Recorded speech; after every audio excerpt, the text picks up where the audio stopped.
నమస్తే welcome to Janata news ముదుగా headlines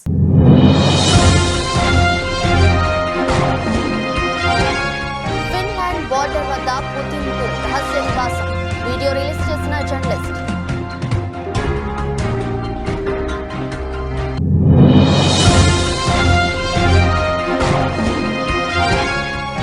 Irani నౌకను హైజాక్ చేసిన సోమాలి పైరేట్స్ 19 మంది పాకిస్తానీలను రక్షించిన ఇండియన్ నేవీ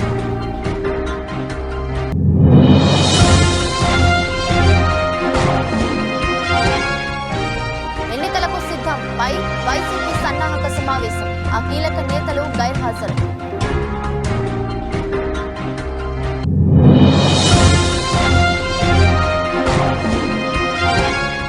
రాజమండ్రి రా కదిలిరా సభలో రసారస చంద్రబాబుకు తప్పిన ప్రమాదం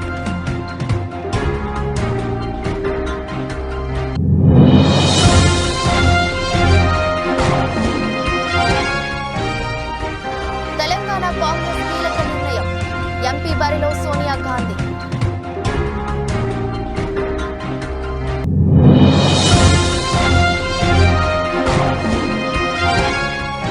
ఈ ప్రపంచంలో నా కథ ముగిసిందనుకున్నా అదృష్టం కొద్దీ బతికా కారు యాక్సిడెంట్ పై పంత్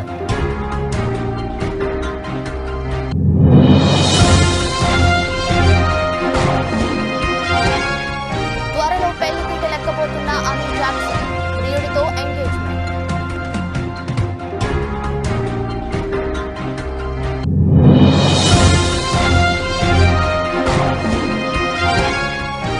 మనిషి మెదడులో చీప్ విజయవంతమైందన్న ఎలన్ మస్క్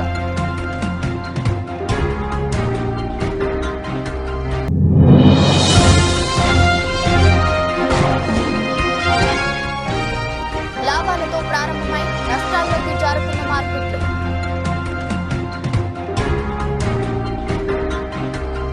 రష్యా అధ్యక్షుడు వ్లాదిమిర్ పుతిన్ ఫిన్లాండ్ బోర్డర్ వద్ద రహస్య నివాసం ఉన్నట్లు తెలుస్తోంది. డోసైర్ సెంటర్ ఇచ్చిన దర్యాప్తు నివేదిక ఆధారంగా ఈ విషయం బయటపడింది. మాస్కో టైమ్స్ దీనిపై ఓ కథనాన్ని ప్రచురించింది. కరేలియాలోని లేక్ లడోగా నేషనల్ పార్కులో పుతిన్ రహస్య స్థావరం ఉన్నట్లు భావిస్తున్నారు. ఆ నిగూఢ స్థావరానికి చెందిన వీడియో కూడా ఒకటి రిలీజ్ అయింది. పుతిన్ సీక్రెట్ కంట్రీ హౌస్ అని ఆ లగ్జరీ ఎస్టేట్ కు చెందిన వీడియోను యూట్యూబ్ లో పోస్ట్ చేశారు. మార్జలహతి బే వద్ద ఉన్న ఆ బిల్డింగ్ ను చాలా మోడర్న్ స్టైల్లో నిర్మించారు. ఆ ఇంటి వద్ద 2 హెలిప్యాడ్లు ఉన్నాయి. బోటింగ్ కోసం ఏర్పాట్లు కూడా చేశారు. బీఫ్ ప్రొడక్షన్ కోసం ఫార్మాను కూడా కట్టారు. ఇంటీరియర్ డెకరేషన్ కోసం అత్యంత ఖరీదైన రాళ్లను వాడినట్లు తెలుస్తుంది. పుతిన్ ఇంటి ముందు ఓ జలపాతం కూడా ఉన్నట్లు రిపోర్టర్లు పేర్కొన్నారు. యాంటీ ఎయిర్ క్రాఫ్ట్ సిస్టమ్ తో నిర్మించిన ఓ ప్రదేశం కూడా ఉంది. అధ్యక్షుడు పుతిన్ సేద తీరే స్థాయికి తెగినట్లు రహస్య ఇంటిని నిర్మించినట్లు అంచనా వేస్తున్నారు. ఇక్కడ సెక్యూరిటీ కోసం ఫెడరల్ గార్డ్ సర్వీస్ ను వాడుకున్నారు. సమీపంలో ఉన్న దీవులతో లింక్ ను తెంచేశారు. అన్ని ఎంట్రన్స్ లలో బ్లాక్ చేశారు. ఈ బిల్డింగ్ వద్ద రావాలంటే కేవలం బోటు లేదా విమానంలో మాత్రమే వీలు అవుతుంది. Самое подробное видео из всех когда-либо сделанных в резиденциях Владимира Путина. Владимир Путин обожает русский север. Его не смущает даже соседство с недружественной Финляндией, до границы с которой всего 30 километров. Это Карелия, залив Марья-Лахти. Местные жители говорят, что Путин бывает здесь как минимум раз в год. Сначала посещает Валаамский монастырь, а затем направляется сюда, в резиденцию, которую ему больше 10 лет назад начали строить его друзья. భారతీయ నౌకాదళం 2 రోజుల్లోనే మరో భారీ ఆపరేషన్ చేపట్టింది. కొచ్చికి సుమారు 800 మైళ్ల దూరంలో పైరట్స్ ఆధీనంలో ఉన్న ఇరానీ నౌకను రక్షించింది. యుద్ధ నౌక ఐఎన్ఎస్ సుమిత్ర ఆ రెస్క్యూ ఆపరేషన్ నిర్వహించింది. హైజాక్ అయిన ఆ నౌకలో 19 మంది పాకిస్తానీ నావికులు ఉన్నారు. వారందరినీ రక్షించినట్లు ఇండియన్ నేవీ ప్రకటించింది. ఈ రెస్క్యూ ఆపరేషన్ లో ఇండియన్ నేవీకి చెందిన మెరైన్ కమాండోలు పాల్గొన్నారు. హిందూ మహాసముద్రం ప్రాంతంలో భారతీయ యుద్ధ నౌకలు ఎప్పుడూ అలర్ట్ గా ఉంటాయన్నారు రక్షణ అధికారులు తెలిపారు.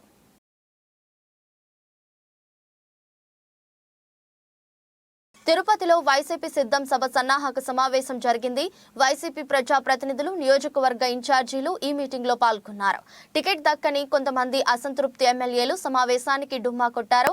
మరోవైపు రానున్న ఎన్నికల్లో రాయలసీమను క్లీన్ స్వీప్ చేస్తామని విశ్వాసం వ్యక్తం చేశారు మంత్రి పెద్దిరెడ్డి. ఆంధ్రప్రదేశ్ లో అధికార వైఎస్ఆర్సీపీ ఎన్నికలకు సిద్ధమవుతుంది. అందులో భాగంగానే సిద్ధం పేరుతో భారీ బహిరంగ సభలు నిర్వహిస్తుంది. మొన్న ఉత్తరాంధ్రలోని భీమిలిలో భారీ సభను నిర్వహించి ఎన్నికల శంఖారావాన్ని పూరించింది. ఇక ఫిబ్రవరి 3వ తేదీన అనంతపురం జిల్లాలోనూ సిద్ధం పేరుతో బహిరంగ సభను నిర్వహించేందుకు ప్లాన్ చేస్తుంది. అందులో భాగంగానే ఇవాళ తిరుపతిలో సన్నాహక సమావేశం నిర్వహించారు. ఇందులో రాయలసీమలోని 49 నియోజకవర్గాలకు చెందిన ఎమ్మెల్యేలు, వైసీపీ ఇన్ఛార్జీలు పాల్గొన్నారు. మంత్రి పెద్దిరెడ్డి రామచంద్రారెడ్డి ఆధ్వర్యంలో తిరుపతిలో జరిగిన సన్నాహక సమావేశంలో సిద్ధం సభ ఏర్పాట్లపై చర్చించారు. ఎమ్మెల్యేల అభిప్రాయాలు, రాష్ట్రంలోనే ఓ పెద్ద సభగా దీన్ని నిర్వహించేలా ప్లాన్ చేస్తున్నామని మంత్రి పెద్దిరెడ్డి తెలిపారు. ఇంతకుముందు సీమలో ఓడిపోయిన 3 స్థానాల్లోనూ గెలిచేందుకు సమాయత్తం అవుతున్నామన్నారు. తనపై కోనేరు ఆదిమూలం చేసిన వ్యాఖ్యలను ఆయన విఘ్నతకే వదిలేస్తున్నానన్నారు. తాను అవినీతి పరుడు కాదో జిల్లా ప్రజలకు తెలుసన్నారు మంత్రి పెద్దిరెడ్డి. మరోవైపు అనంతపురంలో జరిగే సిద్ధం సభ నిర్వహణకు సన్నాహకంగా జరిగిన ఈ సమావేశానికి కొందరు నేతలు డుమ్మా కొట్టారు. ఈ ఎన్నికల్లో టికెట్ దక్కని అసంతృప్తి ఎమ్మెల్యేలంతా హాజరు కాలేదు. వారిలో రాష్ట్ర మంత్రి గుమ్మనూరు జయరాం, ఎమ్మెల్యేలు ఆదిమూలం, ఎంఎస్ బాబు, నవాజ్ బాషా, తిప్పేస్వామి, మేడా మల్లికార్జునరెడ్డి, సిద్ధారెడ్డి హాజరు కాలేదు. మరోవైపు కొందరు అసంతృప్తి ఎమ్మెల్యేలకు ఆహ్వానం లేకుండా సమావేశం నిర్వహించినట్లు తెలుస్తోంది. మొత్తానికి సన్నాహక సమావేశానికి ఏకంగా 10 మందికి పైగా ప్రజా ప్రతినిధులు హాజరు కాకపోవడం చర్చనీయాంశంగా మారింది. సమావేశానికి ఒక ప్రత్యేకత కూడా ఉంటుంది. ఎందుకంటే ఈ రాయలసీమ జిల్లాల్లోనే వైఎస్ఆర్ కాంగ్రెస్ పార్టీ గతంలో కూడా చాలా మంచి పెర్ఫార్మెన్స్ చేసింది. అప్పుడు పొరపాటున 3 నియోజకవర్గాలు ఓడిపోవడం జరిగింది. ఇప్పుడు ఆ 3 నియోజకవర్గాలు కూడా గెలవాల మొత్తము 50 స్థానాలలో సత్యవేడితో కలిపి 50 స్థానాలలో అన్నింటిలో కూడా గెలవాలని చెప్పి మనం దానికి సమాయత్తం కావాలని చెప్పి అది ఎన్నికల కేడర్ సమావేశమైనా కూడా ఎన్నికలకు సమాయత్తం అయ్యే విధంగా ఆ సమావేశాన్ని మనం జరుపుకోబోతూ ఉన్నాం. మన ప్రీతం నాయకుడు ముఖ్యమంత్రి జగన్మోహన్ రెడ్డి గారు ప్రధానంగా దాంట్లో వారు ప్రసంగించేదే కాకుండా ఒక సూచన వారు దిశా నిర్దేశం వారు చేస్తారు ఎన్నికల గురించి. మరి దీనికి ఎక్కువ ప్రాధాన్యత ఇవ్వాలని చెప్పి శాసనసభ్యులందరినీ కూడా కోరడం జరిగింది. ఆ విధంగానే అందరూ కూడా ఈ సమావేశానికి సిద్ధమయ్యారు. ఇప్పుడే ఒక పోస్టర్ కూడా రిలీజ్ చేశాము, ఎన్నికల యుద్ధానికి సిద్ధం అని చెప్పి. ఈ సిద్ధం పోస్టర్ కూడా ఈ ఎన్నికలకు సిద్ధం అని చెప్పి మనం ఏదైతే చెప్తా ఉన్నామో ఆ విధంగానే ఎన్నికల సమాయత్త సభ అవుతుంది కేడర్ మీటింగ్ రాయలసీమ జిల్లాల్లో. తప్పకుండా ఇది రాష్ట్రంలోనే పెద్ద సభగా జరగాలని చెప్పి మనం ఆ శాసనసభ్యులందరినీ కూడా కోరాము. ఆంధ్రప్రదేశ్ మాజీ ముఖ్యమంత్రి నారా చంద్రబాబు నాయుడుకి త్రుటిలో ప్రమాదం తప్పింది. రాజమండ్రి కాతేరులో నిర్వహించిన రా కదిలిరా సభలో చంద్రబాబు స్టేజ్ పై నుంచి కింద పడిపోబోయారు. మరో 2 నెలల్లో ఏపీలో అసెంబ్లీ ఎన్నికలు జరగనున్నాయి. దీనికోసం బాబు తీవ్రంగా శ్రమిస్తున్నారు. భారీ బహిరంగ సభలు, అభ్యర్థుల ప్రకటనలు, తుది జాబితాపై కసరత్తు చేస్తూ ఫుల్ బిజీగా ఉన్నారు. అయితే సోమవారం జరిగిన కాతేరు సభలో రాజానగరం టికెట్ ను జనసేనకు ప్రకటించడంపై స్థానిక టీడీపీ కార్యకర్తలు నిరసన వ్యక్తం చేశారు. బొడ్డు వెంకటరమణ వర్గీయులు స్టేజీపై ఆందోళన చేశారు. అనంతరం స్టేజీపై చిన్నపాటి తోపులాట చోటు చేసుకుంది. చంద్రబాబుపై కార్యకర్తలు పడబోయారు. అదే క్రమంలో పలువురు బొకేలు, పూల దండలు తీసుకొచ్చి చంద్రబాబుకు ఇవ్వబోయారు. ఈ తోపులాటలో చంద్రబాబు ఒకవైపు కోరిగారు. ఇదే సమయంలో ఆయన సెక్యూరిటీ సిబ్బంది అప్రమత్తమై చంద్రబాబును పడిపోకుండా పట్టుకున్నారు. దీంతో ప్రమాదం తప్పింది. ఇక కార్యకర్తల తీరుపై చంద్రబాబు అసహనం వ్యక్తం చేశారు. టీడీపీ అధినేత చంద్రబాబు నాయుడు రా కదిలిరా పేరుతో రాష్ట్ర వ్యాప్తంగా సభలు నిర్వహిస్తున్నారు. ఇటీవల రాజోలు, రాజానగరం టికెట్ ను జనసేన అధినేత పవన్ కళ్యాణ్ ప్రకటించారు. అభ్యర్థి ప్రకటన అనంతరం కార్యకర్తలు స్టేజీపై నుంచి కిందకు దూకుడుగా దిగడంతో చంద్రబాబు పడబోయారు. సొంత పార్టీ కార్యకర్తల తీరుపై చంద్రబాబు అసహనం వ్యక్తం చేసినట్లు తెలుస్తుంది.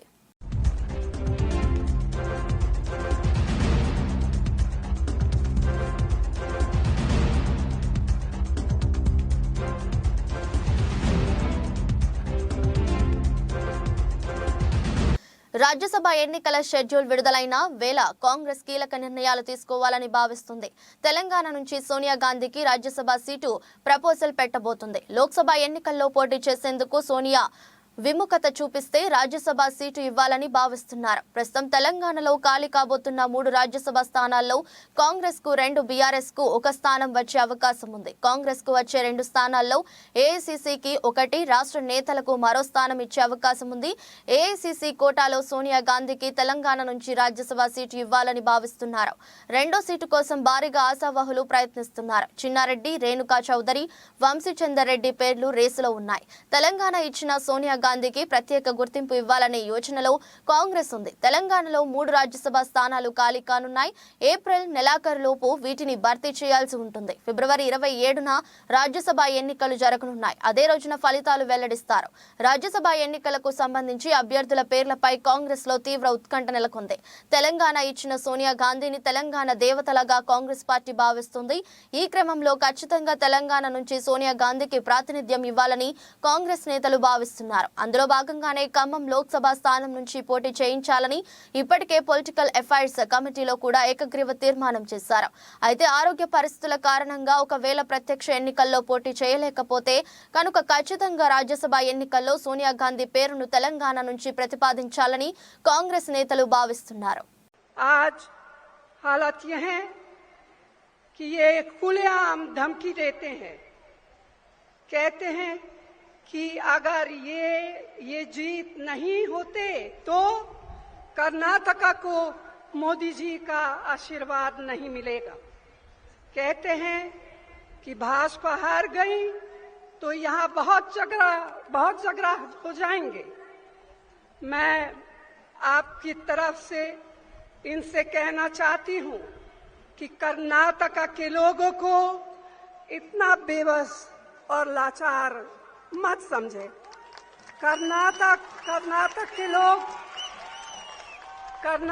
के लोग किसी के आशीर्वाद पर नहीं, अपनी मेहनत और संकल्प पर भरोसा करते हैं।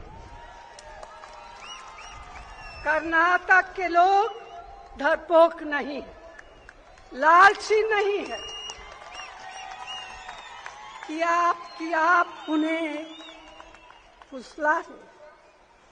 कर्नाटक के लोग 10 मई को आपको बताएंगे कि वे किस मिट्टी से बने हैं।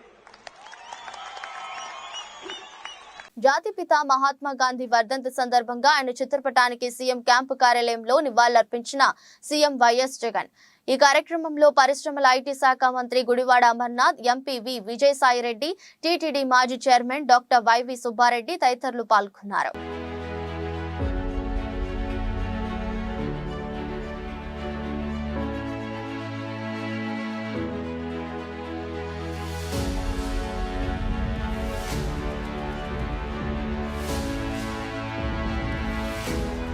తెలంగాణ ముఖ్యమంత్రి రేవంత్ రెడ్డిని మర్యాదపూర్వకంగా కలిసిన ప్రజాశాంతి పార్టీ అధ్యక్షుడు KA Paul. I am here sitting with the Honorable Chief Minister of Telangana State, capital city Hyderabad. We are conducting Global Peace Economic Summit on October 2nd, Gandhi's birthday. In the meanwhile, we will be visiting your countries, hosting you. We are inviting you to come to this great and marvelous city. You can say it is the 9th wonder of the world, Hyderabad. And the Honorable Chief Minister is welcoming you. Please, Sri Ravant Reddy ji. I am inviting you to Global Summit organized by Dr. K.A. Pal in Hyderabad. Please do come to Hyderabad and participate in Global Summit. Thank you. ముఖ్యమంత్రి YS Jaganmohan Reddy నిరుపేదలకు అనేక సంక్షేమ పథకాలు అందిస్తూ వారికి అండగా ఉంటుంటే చంద్రబాబు మాత్రం తన కొడుకును సీఎం చేసేందుకు కష్టపడుతున్నారని విజయవాడ ఎంపీ కేశినేని శ్రీనివాస్ ఎద్దేవా చేశారు. జగ్గయ్యపేట నియోజకవర్గం వత్సవాయిలో గాంధీ సెంటర్ నందు మండల సమాఖ్య ఆధ్వర్యంలో వైఎస్ఆర్ ఆసరా కార్యక్రమంలో ఎంపీ కేశినేని శ్రీనివాస్, ప్రభుత్వ whip MLA Samineni Udayabhanu, MLA సతీమణి విమల భాను పాల్గొన్నారు.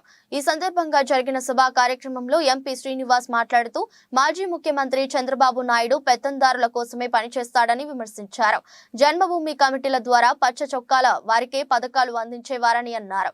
అనంతరం ఉదయభాను మాట్లాడుతూ డ్వాక్రా మహిళలకు రుణమాఫీ చేస్తానని మాజీ ముఖ్యమంత్రి చంద్రబాబు నాయుడు అక్క చెల్లెమ్మలను మోసం చేశారని అన్నారు.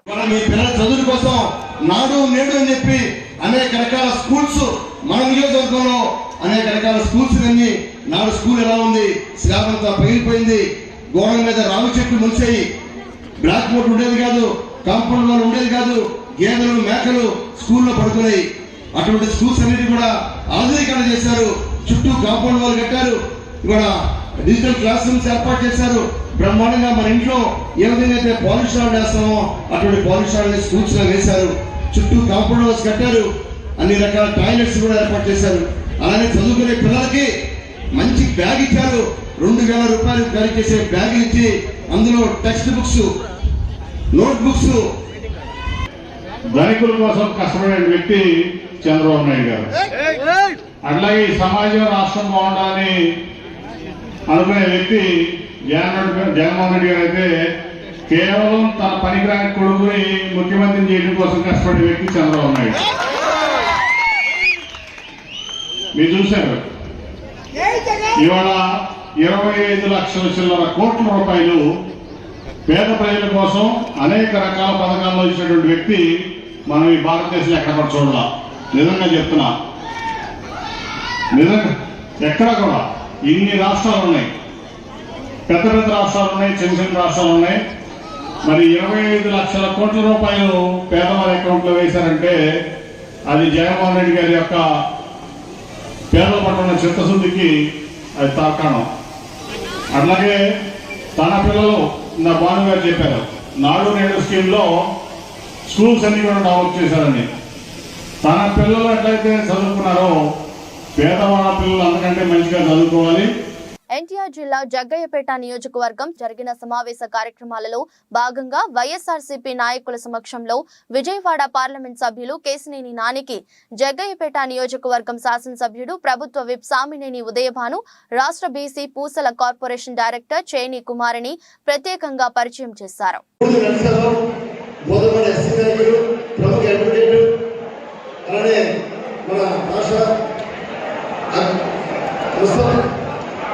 మస్తానం యాడ్ డైరెక్టర్, అలానే పూసల సంఘం డైరెక్టర్ ఉన్న కుమారి గారు, అలానే రాజ్యలక్ష్మి గారి మహిళా పార్టీ అధ్యక్షులు జగ్గపేట టౌన్, అలానే శ్రీరామ్ నాయక్ గారు జగ్గపేట మండల మాజీ జడ్పీటీసీ అధ్యక్షులు, ఇంకా వేదిక నాయకులు దయచేసి మైక్ పంపిస్తారు. నాని గారి గురించి మీ అందరికీ తెలుసు, మాకు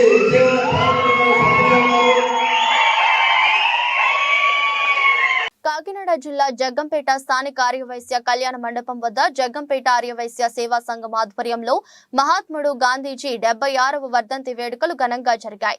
ఈ కార్యక్రమానికి ముఖ్య అతిథిగా హాజరైన జగ్గంపేట ఆర్యవైశ్య సేవా సంఘం అధ్యక్షులు కొత్త కొండబాబు గాంధీజీ పొట్టి శ్రీరాములు విగ్రహాలకు పూలమాలతో అంజలి ఘటించారు. ఈ సందర్భంగా ఆయన మాట్లాడుతూ 1948 జనవరి 30వ తేదీన గాంధీజీ మనకు దూరమయ్యారని, నేటి తరంతో పాటు భవిష్యత్ తరాలకు ఆయన మార్గదర్శకుడని, శాంతి సామరస్యానికి ప్రతీకాని, ఆయన శ్వాస సత్యం, అహింస ఆయన ధ్యాస, పేదరికం, అంటరానితనం, నిర్లక్ష్యరస్యత నిర్మూలన అని ఆయన కలగన్న గ్రామ స్వరాజ్య స్థాపనకు ప్రతి ఒక్కరూ కృషి చేయాలని, ఆత్మవిశ్వాసం, మనోధైర్యం, సరళి స్వభావం, సేవా దృక్పథం ఆయన మనకు అందించిన అస్త్రాలని, వాటిని మనమందరం పాటించాలని, ముఖ్యంగా యువత పోరాడి పట్టిన సామాజిక స్పృహ కలిగి ఉండాలని, అదే ఆయన మనకు అందించిన స్ఫూర్తి అని కొండబాబు తెలిపారు.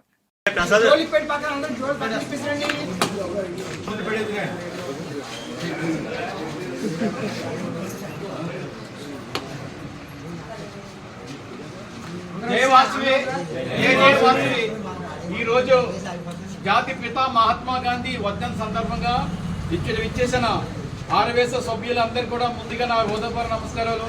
అలాగే సోదరిమణులు అందరూ కూడా హృదయపూర్వక నమస్కారాలు.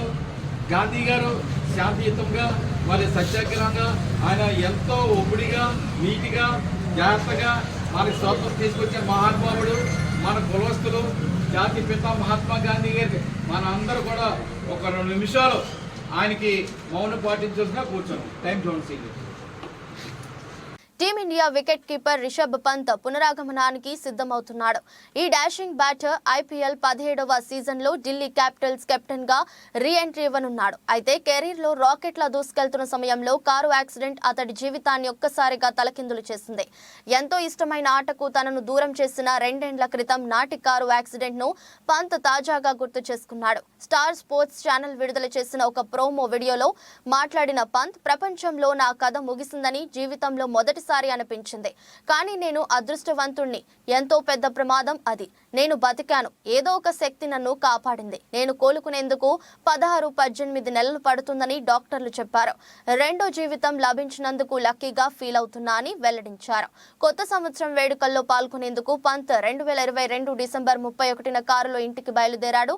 ఢిల్లీ డెహ్రాడూన్ రహదారిపై వెళ్తున్న అతడి మర్సిడీస్ కారు రూర్కీ సమీపంలోని హమ్మద్పూర్ గల్ వద్ద యాక్సిడెంట్ కు గురైంది. వేగంగా వెళ్తున్న అతడి కారు రైలింగ్ కు ఢీకొని అమాంతం బోల్తా పడింది. క్షణాల్లో మంటలు చెలరేగాయి.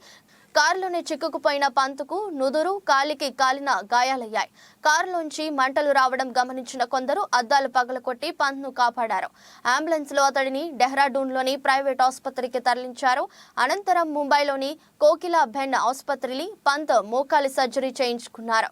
అక్కడి నుంచి బెంగళూరులోని నేషనల్ క్రికెట్ అకాడమీకి వెళ్లిన పంత్ ఫిట్నెస్ పై దృష్టి పెట్టాడు. కష్టమైన వ్యాయామాలు చేసి తక్కువ సమయంలోనే ఫిట్ గా అయ్యాడు. ప్రస్తుతం బ్యాటింగ్ ప్రాక్టీస్ తోనే బిజీగా ఉన్న పంత్ ఐపీఎల్ 17వ సీజన్ కోసం ఎదురు చూస్తున్నాడు. फर्स्ट टाइम ऐसा था लाइफ में हो गया अब टाइम इस वर्ल्ड में कितना बड़ा हो सकता था ये चीज़ आपको भी नहीं पता. इतना एक्सीडेंट होने के बाद I was alive. Something has saved me. Doctor ने बोला यार 16 to 18 मंथ्स लगेंगे. బాలీవుడ్ బ్యూటీ ఆమీ జాక్సన్ గురించి తెలుగు ప్రేక్షకులు ప్రత్యేక పరిచయం అక్కర్లేదు. రామ్ చరణ్ హీరోగా నటించిన ఎవడు చిత్రంతో పాటు రోబో 2.0 చిత్రంతో మంచి గుర్తింపు తెచ్చుకుంది. అయితే ప్రస్తుతం తెలుగు సినిమాల్లో కనిపించడం లేదు. తాజాగా ఈ అమ్మడు పెళ్లిపీటలెక్కేందుకు సిద్ధమైంది. ప్రియుడు హాలీవుడ్ నటుడు ఎడ్ వెస్ట్విక్ తో ఆమీ జాక్సన్ ఎంగేజ్మెంట్ జరిగింది. ఆమీ జాక్సన్ గతంలో జార్జ్ పనయోటే అనే బిజినెస్ మ్యాన్ తో ప్రేమానయం సాగించింది. అతడితో 2019లో ఎంగేజ్మెంట్ కూడా చేసుకుంది. అనంతరం పెళ్లి కాకుండానే తల్లయింది. అయితే వీరి ప్రేమ ఎక్కువ కాలం నిలవలేదు. పెళ్లి పీటలు కూడా ఎక్కకుండానే వీరి బంధానికి ముగింపు పడింది. 2022లో పయోనిట్తో తన బంధం ముగిసినట్లు ఆమీ జాక్సన్ ప్రకటించింది. అప్పటి నుంచి కుమారుడు ఆండ్రెస్ తో ఒంటరిగానే ఉంటున్న ఆమీ జాక్సన్ హాలీవుడ్ నటుడు వెస్ట్విక్ తో ప్రేమలో పడింది. ఇప్పుడు అతడితో ఎంగేజ్మెంట్ చేసుకుంది. స్విట్జర్లాండ్ లో అందమైన ప్రదేశంలో కుటుంబ సభ్యులు, స్నేహితుల సమక్షంలో ఆమీ జాక్సన్ కు రింగ్ తొడిగి వెస్ట్విక్ ప్రపోజ్ చేశాడు. ఆమీ జాక్సన్ సైతం వెస్ట్విక్ ప్రపోజల్ కు ఓకే చెప్పేసింది. ఇందుకు సంబంధించిన ఫోటోలు ఆమీ జాక్సన్ ఇన్స్టా వేదికగా షేర్ చేసింది. ప్రస్తుతం ఈ ఫోటోలు వైరల్ అవుతున్నాయి. ఇవి చూసిన అభిమానులు, పలువురు సెలబ్రిటీలు ఆమీకి శుభాకాంక్షలు తెలుపుతున్నారు.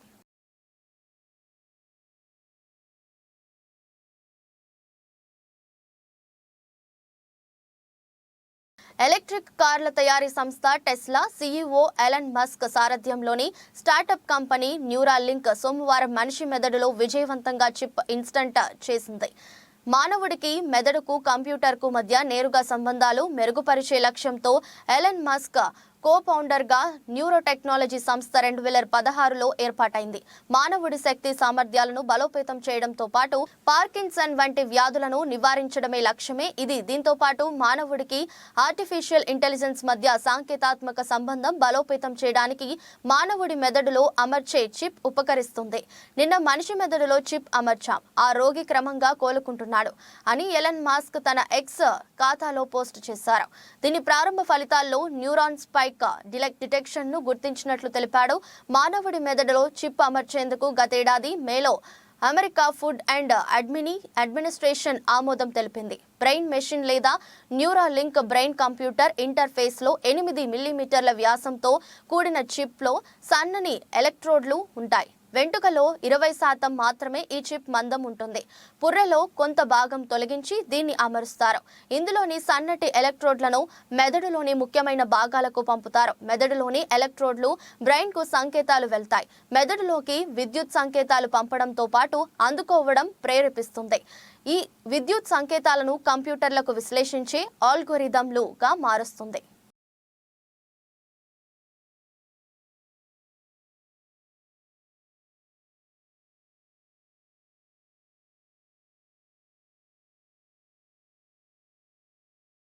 ఉదయం 9:28 సమయంలో నెక్సెస్ 110 పాయింట్లు నష్టపోయి 71,831 వద్ద ట్రేడ్ అవుతుంది.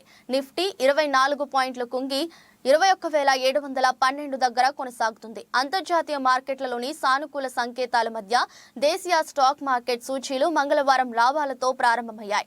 కానీ అమ్మకాల సెగతో కాసేపటికే నష్టాల్లోకి జారుకున్నాయి. ఉదయం 9:28 సమయంలో నెక్సెస్ 110 పాయింట్లు నష్టపోయి 71,831 వద్ద ట్రేడ్ అవుతుంది. నిఫ్టీ 24 పాయింట్లు కుంగి 21,712 దగ్గర కొనసాగుతుంది. డాలర్తో పోలిస్తే రూపాయి మారకం విలువ 83.13 వద్ద ప్రారంభమైంది. సెన్సెక్స్ 30 సూచీలో భారతీయ Airtel, Wipro, Tata Motors, Infosys, TCS, JSW Steel, Tech Mahindra, HUL, Tata Steel, HCL Tech షేర్లు లాభాల్లో ఉన్నాయి.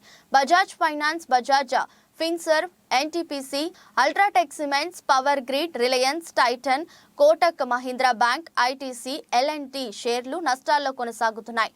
అమెరికా మార్కెట్లు సోమవారం లాభాలతో ముగిశాయి. నేడు ఆసియా పసిఫిక్ ప్రధాన సూచీలు సానుకూలంగా ట్రేడ్ అవుతున్నాయి. అంతర్జాతీయ మార్కెట్లో బ్యాలర్ బ్రెంట్ చమురు ధర గత 24 గంటల్లో 0.15% పెరిగి $82.52 వద్ద ట్రేడ్ అవుతుంది. విదేశీ సంస్థాగత మదుపరులు సోమవారం 110 కోట్ల విలువ చేసే షేర్లను కొనుగోలు చేశారు. దేశీయ సంస్థాగత మదుపరులు సైతం 3,221.34 కోట్ల విలువ చేసే షేర్లను కొన్నారు. ఈరోజు doctor Reddy's, Bajaj Finserv, LNT, Adani Total Gas, Suven Life Sciences, NDTV త్రైమాసిక ఫలితాలు ప్రకటించనున్నాయి. ఈ నేపథ్యంలో ఆయా కంపెనీల స్టాక్స్ పై మదుపరులు దృష్టి సారించవచ్చు.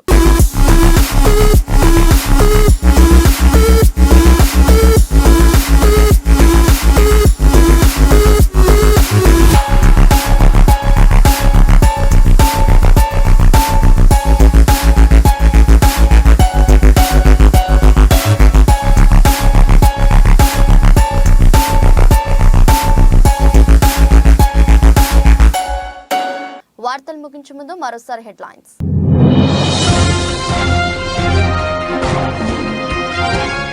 ఫిన్లాండ్ బోర్డర్ వద్ద పుతిన్కు రహస్య నివాసం, వీడియో రిలీజ్ చేసిన జర్నలిస్ట్.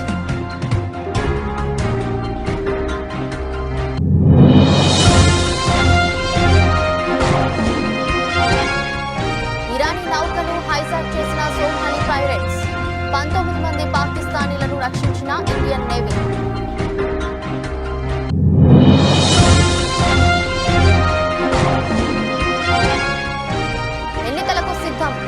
వైసీపీ సన్నాహక సమావేశం, ఆ కీలక నేతలు గైర్హాజరు.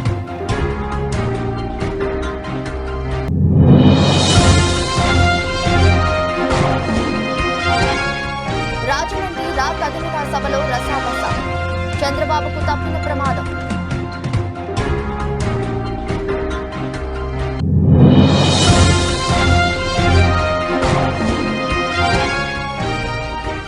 తెలంగాణ కాంగ్రెస్ కీలక నిర్ణయం, ఎంపీ బరిలో సోనియా గాంధీ.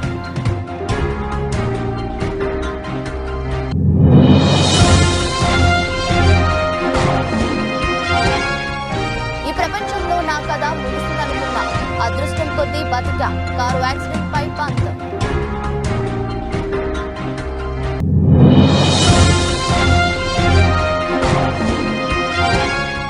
త్వరలో పెళ్లి పీట లెక్కబోతున్న అమిత్ జాక్సన్, ప్రియుడితో ఎంగేజ్మెంట్.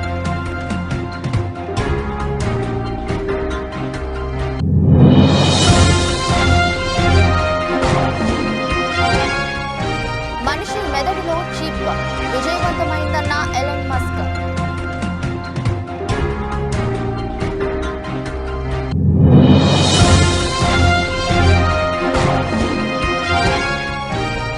లాభాలతో ప్రారంభమై నష్టాల్లోకి జారుకున్న మార్కెట్లు.